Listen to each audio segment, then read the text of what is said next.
I want to go back to the convention floor where we have veteran Republican pollster and strategist Frank Luntz attending what I can only imagine is one of many conventions he's been to. And Frank, I want to start with this. Overwhelmingly this week, we've heard from the stage and from delegates a supreme sense of confidence that Donald Trump is going to win this election and maybe win it in a landslide. So I'm asking you to put your pollster hat on here and say, are Republicans being correctly confident or overly confident?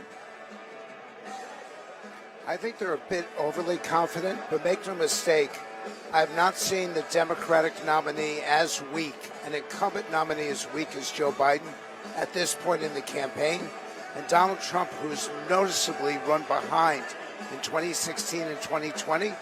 I'm looking around this convention hall right now, and I'm seeing people on stage that don't look like typical traditional Republicans. This has really been a remarkable convention featuring union members, African Americans, Latinos, people who you don't think of as being Republican are actively being shown. And the messaging, as a wordsmith, the messaging has been quite strong, quite optimistic. Yes, to your previous guess, there are the occasional attacks, the shots at the administration, but there's as much hopeful, optimistic language and a focus on exactly what they want to change. If I were advising this convention, which I do not, in fact, let me let you in on a secret. This is the first Republican convention since 1992 that I've not written a single word by a single speaker. Wow. If I were writing these words, a lot of them I would have written for this convention.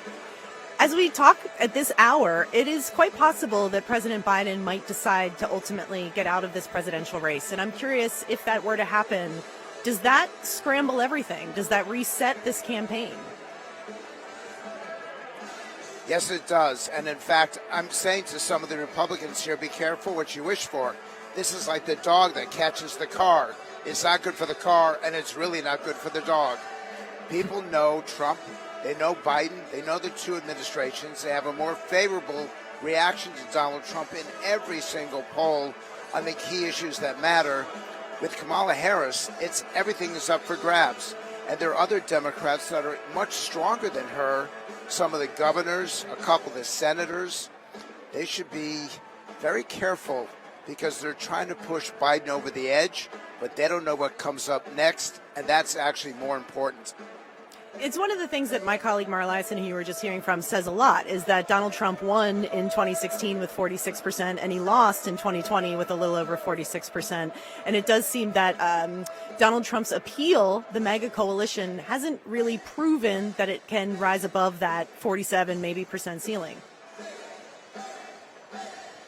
Well, all I have to say is that when she says something, I listen to her. Me too. But all I would suggest is, in the key swing states, Nevada, Arizona, big Latino votes, Trump is doing better than any Republican in recent times among Latino voters. The young black male vote under age 40, Trump is doing historically good among them, and that could be enough to bring home Georgia and North Carolina. And the ones that I'm watching the most, because they will decide this election, Pennsylvania, Michigan, and Wisconsin, Trump is winning a shockingly high percentage of union voters. In fact, in our polling, take out the teachers union and the government unions, and Trump is actually even with Joe Biden among working class union voters. We've never seen that before. This is a new coalition.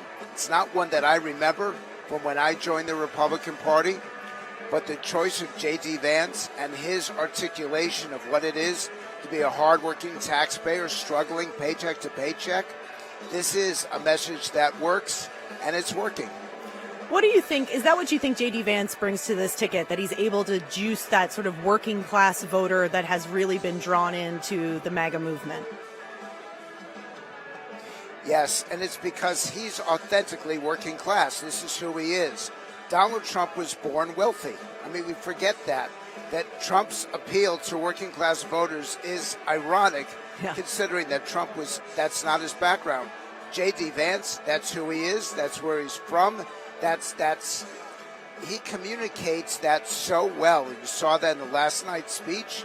Initially, I thought it might have been better for Trump to try to expand the coalition by picking a woman or an African American. After listening to the speech last night, I think it's actually quite smart of him, because in the end, there are more working class voters who truly live paycheck to paycheck than any other single issue or single attribute voter. And that's why it seems to be a very smart pick so far. We're going to have to see what happens in the debates. Frank, I'm curious to get your perspective on this, because as you noted, you've been involved in conventions a long time, Republican politics your whole life. It certainly seems like the messages from this convention, a more populist Republican Party, a more isolationist Republican Party.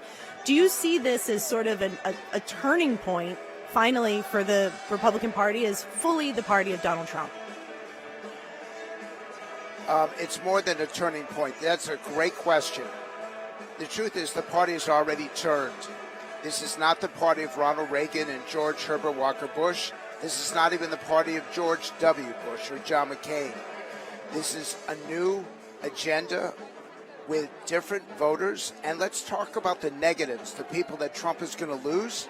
Suburban women, upper middle class, concerned about abortion and some of the issues that we haven't talked about. Trump is going to have problem in the suburban areas that were once solidly Republican. However, he gains more votes from people who live paycheck to paycheck, which is 1/4 of America, than he loses in the suburbs. So overall, it's a net gain. And remember, in virtually every survey, Trump is either tied or leading Joe Biden, and particularly the key swing states. This never happened in 2016, never happened in 2020. Yeah. It's a new party with new polling, and I think that this coalition may be strong enough to hold through November. Do you think more states are being put on the map? We're seeing polling in places like Minnesota and Virginia that suggests that maybe they're more in play than we've been paying attention. You just picked the two states that I'm watching very carefully. Minnesota always looks close, but never comes the way of the Republicans. The same thing with Virginia, which used to be a Republican state. I would also add New Hampshire to that. So we got 3 states with enough electoral votes to give Trump the victory should he lose Pennsylvania, Michigan, and Wisconsin. I've heard the idea that you take the Pennsylvania governor, and that brings over a significant amount of votes to the Democratic ticket. But if he takes the states that I mentioned and just one of Virginia, Minnesota, or New Hampshire, and he wins the election, it's going to be a wild ride over the next 110 days. And we don't even know what's going to happen on the Democratic side yet. Republican pollster and veteran strategist Frank Luntz, thanks for talking. I always appreciate your insights. This is an honor. Thank you for having me.